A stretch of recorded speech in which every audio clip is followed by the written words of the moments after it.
दोस्तों, स्वागत है आपका आज की कहानी में। आज की कहानी है दो बहुओं की कहानी। बड़ी लकीर, छोटी लकीर। कन खजूरा मम्मी, कन खजूरा मम्मी, बचा लो। सीमा दौड़ती हुई आई और मांझी से लिपट गई। उसकी आंखों में भय लहरा रहा था और वाणी में ऐसी कातरता जैसे कोई शेर आक्रमण के लिए उसे ढूंढ रहा हो और मांझी एक बंदूकधारी शिकारी हो। मांझी के तनावग्रस्त चेहरे पर आश्चर्य की रेखाएं उभर आई। रूखी आंखें वात्सल्य की तरह नमी से स्निग्ध हो गई। शांत बेटा, शांत। कहाँ है कन खजूरा? तुम तो इतनी पढ़ी लिखी हो, जानती हो कि कीड़े खुद डरपोक होते हैं, ऐसे किसी के पीछे थोड़े ही भागते हैं।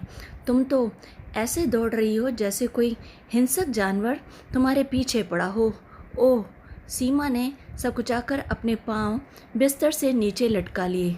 सॉरी मम्मी, मैं डर के मारे नंगे पांव ही दौड़ती हुई आई और आपके बिस्तर पर चढ़ गई, लेकिन वो कनखजूरा अभी भी मेरे कमरे में होगा। मैंने कमरे का दरवाज़ा बंद कर दिया है। अभी चिमटा लेकर मेरे कमरे में चलिए ना और उसे ढूंढकर वैसे ही बाहर फेंक दीजिए जैसे उस दिन आपने रसोई में से फेंका था। ये केवल आप ही कर सकती हैं। प्लीज़ मम्मी, प्लीज़ प्लीज़ चलिए ना। सीमा के बच्चों की तरह जिद्याने की पर पापा जी के चेहरे पर हमेशा की तरह गहरी सी मुस्कान आ गई। माँ जी उसके साथ जाने के लिए उठ खड़ी हुई और मैं इस दुविधा में कि मुझे इनके साथ सीमा के कमरे में जाना चाहिए या फिर चुपचाप अपने कमरे में चले जाना चाहिए। उफ, दुविधा में रहना तो मेरा स्वभाव ही है, न जाने क्यों। मैं खुद पर गुस्साई, फिर उनके पीछे चल दी। 2 घंटे बचे हैं मांझी के जाने में। इस समय हर हाल में साथ रहना ही दुनियादारी है, बाद में तो सोना ही सोना है। सीमा के कमरे के बाहर पहुंचकर मांझी ठिठक गई। तू मेरी चप्पल पहन ले बेटा। और आप? मुझे कनखजूरे से डर नहीं लगता, तू तो जानती है। हाँ, जाने कौन से सुरखाब के पर लगे हैं इस लड़की में, जो वात्सल्य ऐसा उमड़ा पड़ा है मांझी का कि उफ। पर मुझे क्या पड़ी है, अपनी चप्पल उसे दें या सिर पर बिठाए, मुझे क्या करना है। 2 विरोधी विचारों ने मेरे मन को मथा और मैं अपने कमरे की ओर मुड़ गई, अस्तित्वहीन सी। वहाँ बैठकर भी क्या करना है? क्या मैं जानती नहीं कि यही अस्तित्वहीनता ही मांझी के घर छोड़ जाने का कारण है? वाह रे मांझी, जिसने घर में आने के 2 साल के अंदर ऐसे हालात बना दिए कि आपको अपना एक छत्र राज्य छोड़कर चुपचाप विदा होना पड़ रहा है। जाते जाते उसके कमरे में से कनखजूरा निकालने गई है। चिढ़ ने मुझे फिर अतीत के उन सुनहरे पलों में ला पटका। 6 साल पहले मैं ब्याह कर आई और अपने संस्कारों के अनुरूप घर के सारे लोगों के छोटे बड़े काम करके सबके दिल में जगह बनाने में जुट गई। सिर पर पल्लू, हाथ भर भर चूड़ियाँ और रुमझुम करती पायल छनकाती जब मैं सुबह नहाकर लॉन के बीचों बीच लगे तुलसी जी के पौधे में पानी डालने जाती तो अगल बगल के बंगलों से झांकती अहर आंटी और वर्मा आंटी की ईर्ष्या भरी नज़रें कनखियों से देखकर आत्ममुग्ध हो जाती। धीरे धीरे सबको मेरे ऊपर निर्भर रहने की आदत पड़ गई। अपने छोटे छोटे वे काम जो पहले सब खुद कर लिया करते थे, अब उसके लिए मुझे पुकारने लगे। मैं अपने घर को राजश्री प्रोडक्शन का सजा सजाया सेट और खुद को उसकी आदर्श हीरोइन के रूप में देखने लगी थी। तभी मेरा एक नियुक्ति पत्र आया, जिसका आवेदन मैंने शादी से कुछ समय पहले ही किया था।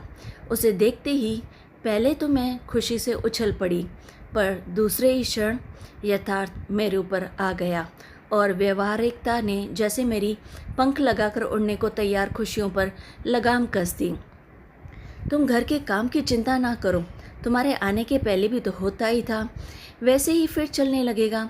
सास के सामने मामला आने पर उन्होंने भी पति की सी ही निर्लिप्तता से कहते हुए बात आगे बढ़ाई थी। लेकिन अच्छे से सोच लो, कल को बच्चे होंगे तो क्या करोगी? उनको छोड़कर बाहर निकलोगी या फिर सचिन को नेक्स्ट प्रोजेक्ट के साथ तबादला भी मिल सकता है, ऐसे में क्या करोगी? सारी बातों पर विचार करने के बाद ही कोई कदम उठाना। मैं मायूस मन के साथ धम से बेड पर आकर बैठकर सोचती ही रह गई थी। इसलिए कहते हैं ना, सास सास ही होती है। मेरी समझदारी ने उनकी बातों में पूरी तरह उलझा दिया था। परंपरागत सास के चालाक अर्थ ढूंढ निकाले थे। कितनी चालाकी से कड़वा सच मधुर शब्दों में लपेटकर मुझे थमा दिया था। वो मुझे इस बात का कोई क्रेडिट देने को भी तैयार नहीं थी कि मैंने अपनी खुशी से खुद को सुखी परिवार की नींव बना दिया था। ये भी बता दिया था कि अगर मैं जॉब करती हूँ तो मैं उन पर अपने बच्चों का, जो अब तक हुए भी नहीं थे, उनकी जिम्मेदारी डालने की उम्मीद ना रखूं, क्योंकि उन्हें तो मुझे ही पालना होगा। मुझे नौकरी करने से मना भी कर दिया था और सीधे मना न करके अपने आधुनिक होने का स्वांग भी रचा लिया था। मैंने जॉब छोड़कर अपनी पहचान पाने की अपनी स्वाभाविक आकांक्षा की बलि दे तो दी थी, पर जिस परिवार के लिए मैंने ये किया था उसकी नज़र में अपनी इस स्थिति को मैं महानता का लोहा मनवाने की ख्वाहिश का अंकुर दिल में फूट चुका था। माँ जी के वाक्य जैसे पहले चलता था, उसकी तिलमिलाहट उस अंकुर में खाद पानी डालती जाती और मैं वर्चस्व के लिए अधिक मेहनत होने के साथ अधिक चौकन्नी और नियोजित होती जाती। ज़्यादातर रिश्तेदार अपने शहर में ही रहते थे। मैं सबके यहाँ पढ़ने वाले किसी भी छोटे बड़े कार्यक्रमों में दिलो जान से सब कुछ संभाल कर अधिक से अधिक ख्याति अर्जित करने में लग गई। धीरे धीरे वो दिन आ ही गए जब रिश्तेदार माँ जी के सामने मेरी तारीफ़ करते और मैं गर्व से फूल जाती। लेकिन देवर की शादी के साथ वो आंधी आई जिसने अचानक आज तक थमने का नाम नहीं लिया। हनीमून से वापस आने के दूसरे दिन ही वो ऑफिस के लिए तैयार होकर ब्रेकफास्ट के लिए टेबल पर आई। कटे बालों को झटकती प्लाजो और टी शर्ट में। मैंने आज तक पिताजी के सामने पल्लू सिर से गिरने तक नहीं दिया था। हालांकि माँ जी ने शादी से पहले ही होने वाली मुलाकातों में उसकी तरह कहा तो मुझसे भी था कि बेटा, तुम जैसे चाहो वैसे रह सकती हो। मुझ पर सिर पर पल्लू या साड़ी आदि की कोई पाबंदी नहीं है। मैं जो चाहूँ पहन सकती हूँ।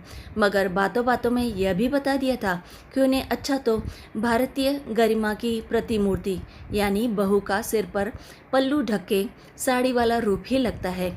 इतनी नासमझ तो ये लगती नहीं थी कि ये न समझे कि आधुनिकता की बातें सिर्फ दिखावाई होती हैं। पढ़े लिखे परिवारों का स्टेटस सिंबल। जानबूझकर या अनजान बनकर माँ जी की बातों का खूब फ़ायदा उठाया था उसने। उसे देख पर एक बार सब चौंक पड़े। पिताजी खखाड़ते हुए बाहर चले गए, ये सोचकर कि शायद वो भूल से इन्हीं कपड़ों में कमरे से बाहर निकल आई है। लेकिन जब उसने आराम से बैठकर टोस्ट उठा लिया तो वो भी धीरे से वापस आकर टेबल पर बैठ गए। थोड़ी देर बाद हम सब एक दूसरे का मुंह ताकते रहे, फिर नाश्ता करने लगे। कुछ भी हो, इसे ऊंच नीच समझाना मेरा भी फ़र्ज़ है। मैं उसे अपनी महानता से परिचित कराने के मौके ढूंढने लगी। एक दिन आखिर वह मुझे अकेली मिल ही गई और मुझे उसके साथ अकेले बैठने का मौका मिल गया। माँ जी और पिताजी को तुम्हारे स्वच्छंद तौर तरीके और नौकरी करना पसंद नहीं है। सभ्यतावश वो कुछ बोल तो नहीं पाते, पर उन्होंने तो कभी कुछ नहीं कहा। फिर आपको कैसे पता चला? उसने 5 साल के बच्चे की तरह कुतूहल से पलकें झपकाते हुए मेरी बात काटते हुए कहा। मैंने माँ जी से जॉब के संबंध में हुई बातें शब्द बताई तो उल्टे मुझे ही उपदेश पिला दिया उसने। ऑब्वियसली अगर हम कोई नया काम करने से पहले किसी बड़े से पूछेंगे तो वो तो यही कहेगा कि सारे पहलुओं पर विचार कर लो ताकि आगे तुम्हें कोई तकलीफ़ ना हो। मुझे तो नहीं लगता कि इसका मतलब जॉब पसंद ना करना है, लेकिन समाज हमसे एक बहू के अनुरूप गरिमा और बाकी तौर तरीक़ों की भी अपेक्षा करता है। हमें उसी तरह ही करना चाहिए ना। माँ जी भी स्पष्ट शब्दों में भले ही ना कहें, पर लेकिन मेरी अपना बड़प्पन साबित करने की अभिलाषा को उसने फिर पतंग की तरह काट दिया और बीच में फिर से बोल पड़ी। ओ दीदी, मैंने स्ट्रेस मैनेजमेंट की वर्कशॉप में सीखा है कि हम खुद खुश कर लें और खुद खुश रह लें, यही बड़ी बात है। समाज को कोई खुश नहीं रख पाता, आज तक ना कोई रख पाया है, ना ही कोई रख पाएगा। जिन तीर्थ अर्थों को समझकर अपना नुकसान होता हो, उसे समझे ही क्यों। सीमा नई पीढ़ी की वो बेफिक्र, बेशर्म और आत्मकेंद्रित प्रतिनिधि थी जिसका संस्कारों से कोई लेना देना नहीं था। उसका बात बात पर ननद के साथ ताली ठोककर ठहाका मारकर हंसना, उसकी वेशभूषा, चलने फिरने, उठने बैठने का ढंग, घर से निकलने और लौटने का अनिश्चित समय कुछ भी नई बहू की गरिमा के अनुरूप नहीं था। चोर निगाहों से बड़ों के चेहरों का अटपटापन देखते मेरी उत्सुकता बढ़ती ही जा रही थी कि कब सास का आधुनिकता का मुकम्मल उतरे और कब वो उसे टोके कि एक दिन वो माँ पिताजी को लेकर ज़बरदस्ती वहीं ताश खेलने बैठ गई। उस दिन के बाद से तो उनके चेहरों पर नज़र आने वाले अटपटापन भी गायब हुई हो गया। ये लकीर तो बड़ी होती जा रही है। मेरे मन से सुख बुगाते कीड़े को अपने महत्व का कद छोटा होता दिखने लगा और मैं उसके रसोई प्रवेश के दिन की प्रतीक्षा करने लगेगी। आखिर कभी तो सीधी होगी वो। आखिर एक रात ताश के समय मांझी ने बात छेड़ी, बेटा कल शादी के 40वें दिन तुम्हारा रसोई प्रवेश होगा। घर की जिम्मेदारियों में केवल सुबह के नाश्ते की मैंने किसी तरह अपने पास रखी है, बाकी सारी साक्षी ने स्वेच्छा से अपने ऊपर ले ली है। दिन में तुम ऑफिस जाती हो, रात की जिम्मेदारी अपने ऊपर ले लो तो उसे भी थोड़ा आराम मिले। यह कहते हुए सास चुप हो गई। अब आएगा ऊंट पहाड़ के नीचे, सिर पर जिम्मेदारियां पड़ेंगी, तब पता चलेगा कि लोगों का दिल जीतना पत्ते फेंटने जैसा आसान नहीं और इतना भी काम संभव नहीं है। दूसरी शाम रसोई में पहुंचकर देखा कि देवर जी उसके साथ साथ ऐसे टहल रहे थे जैसे कोई सहायक अपने अधिकारी के साथ दौरे पर आया हो। मैंने भी अपने स्वभाव के कारण सभ्यतावश देवर जी को रसोई से जाने को कहा तो उसने मुझे ही अच्छा खासा उपदेश पिला दिया। इन्हें इतना सिर न चढ़ाइए दीदी, अब समय आ गया है कि पुरुष समझें कि पति पत्नी की जिम्मेदारियां साझी होती है। घर के बाकी सदस्य भी औपचारिकतावश वैसे ही मेरे लायक कोई काम हो तो पूछने आए, जैसे 2 वर्ष पूर्व पहली बार मेरी रसोई में आने पर आए थे। मैंने तो कितने शालीन उत्तर दिए थे, पर ये मुस्कराकर बोली कि अभी नहीं, डाइनिंग टेबल पर बताऊंगी। और सचमुच टेबल पर तो बड़ी निर्लज्जता से लेटर पैड ले खोल कर बैठ गई। खाना लगाने, पानी भरने, दूध खौलाने, बर्तन समेटने और सोने से पहले किए गए सारे छोटे छोटे काम घर के सभी छोटे बड़े पुरुषों को थमाते हुए इटला कर बोली, आप लोग जब तक ये करिए, मैं सुबह ऑफिस जाने की तैयारी ख़त्म करके ताश वाले दीवान पर आती हूँ, आप सब भी जल्दी जल्दी आ जाइए। ननद कृतज्ञता से बोली, मुझे कोई काम नहीं दिया भाभी। अरे हाँ, तुम्हारे लिए तो सबसे महत्वपूर्ण काम रखा है। मैं अभी आई। जिस दिन मुझे ऑफिस में देर तक बैठना पड़े, उस दिन मेरी भूमिका निभाने का अपनी सखी की इतनी सहायता करोगी ना मेरी प्यारी बहना। उसने ननद का हाथ अपने हाथों में लेते हुए ऐसे मेलोड्रामा रचा कि ननद की आंखों में आंसू आ गए। वो बेचारी क्या जाने, बिल्कुल बोलकर वो उससे लिपट गई। भाई वाह, मान गए इसकी स्मार्टनेस को, कितनी चालाक है। सब्जियां काटने और रोटी बनाने का काम तो नौकरानी ही करती है, तो ये क्या करेगी, सिर्फ खड़े होकर सब्जियां रायता आदि बनाना, और आता ही क्या है इसे।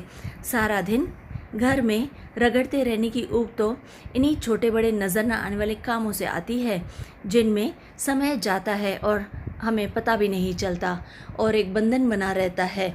वो सब काम तो इसने बड़ी आसानी से बांट दिए। अब मैं क्या करूं?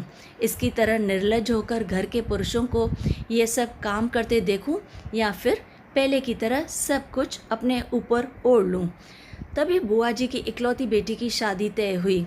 माँ जी परिवार में सबसे बड़ी थी और आज तक घर की सभी शादियों के सभी छोटे बड़े निर्णयों में वे सबसे आगे रही थी और वो ही सोचती कि क्या करना है और क्या नहीं। लेकिन इस बार उनके बात शुरू करते ही उनके उत्साह पर बुआ जी ने ब्रेक लगा दिया।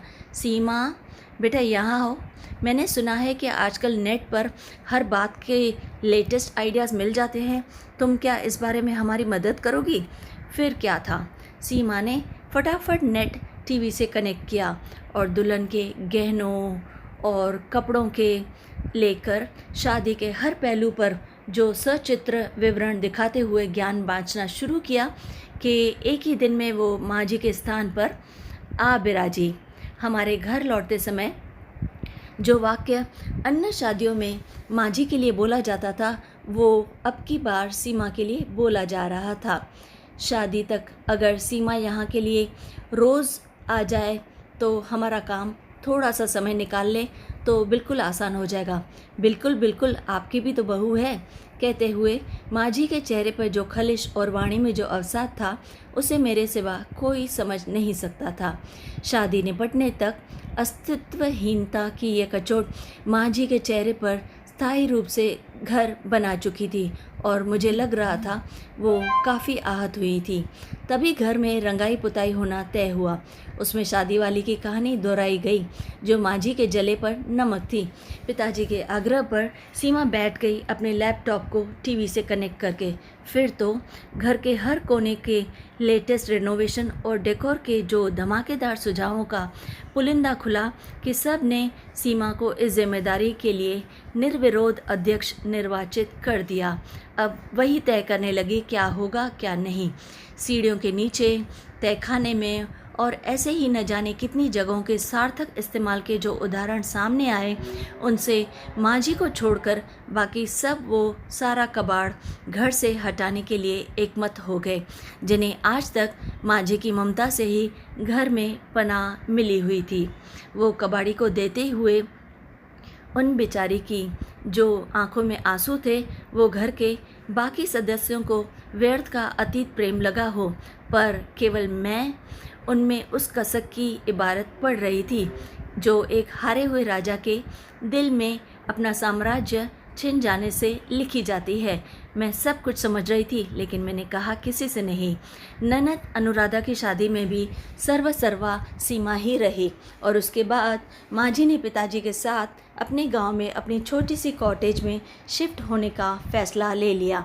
हालांकि कह वो यही रही थी कि अब उनका मन प्रकृति के बीच शांति से जीने का है, पर यह सिर्फ मैं ही जानती हूँ कि उनकी मुस्कान के नीचे कौन सा दर्द है और वहाँ क्या छुपा है जो उन्हें यहाँ रहने नहीं दे रहा है। कहते हैं कि किसी लकीर को बिना काटे बिना मिटाए छोटा करने का उपाय है उसके सामने बड़ी लकीर खींच देना, और सीमा ने वही किया था। बड़ी चतुराई से उसने यह कर दिखाया था। मेरी क्या बिसात है, उसके सामने तो मैं कुछ भी नहीं। उसने तो माझी नामक लकीर को भी सबकी नज़रों में छोटा कर दिया था। उनके मन की टीस को मुझसे बेहतर कौन समझ सकता था भला। बहुरिया, ओ बहुरिया, काम वाली आंटी की आवाज़ ने मुझे तंद्रा से जगाया तो नज़र घड़ी की ओर गई। अरे बाप रे, उसमें 5 बजे थे। देखकर मैं चौंक गई। माझी पिताजी की ट्रेन का समय तो 3 बजे का था, तो क्या वे मुझे बताए बिना ही वहाँ से चले गए? नहीं नहीं, ऐसा नहीं हो सकता। मैं लपक कर लिविंग रूम में पहुँची तो मुझे देखकर माझी जो बोली उसे सुनकर तो मैं हैरान हो गई। वो पति के चेहरे की चमक ने पहले ही बता दिया था, बेटा आखिर सीमा ने मुझे गांव न जाने के लिए मना ही लिया। बड़ी ज़िद्दी लड़की है, मगर है बहुत मासूम। आज तो उसने बचपने की हद ही कर दी।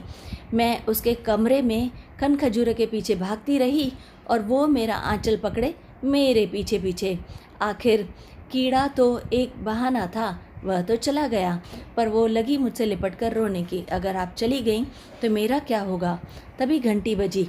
बेटा आज शाम के नाश्ते में मैंने पिज़्ज़ा मंगवाया है, वही आया होगा, मैं लेता हूँ। तब तक तुम धैर्य और सीमा को उनके कमरे से बुला लाओ, पिताजी शांति से बोले।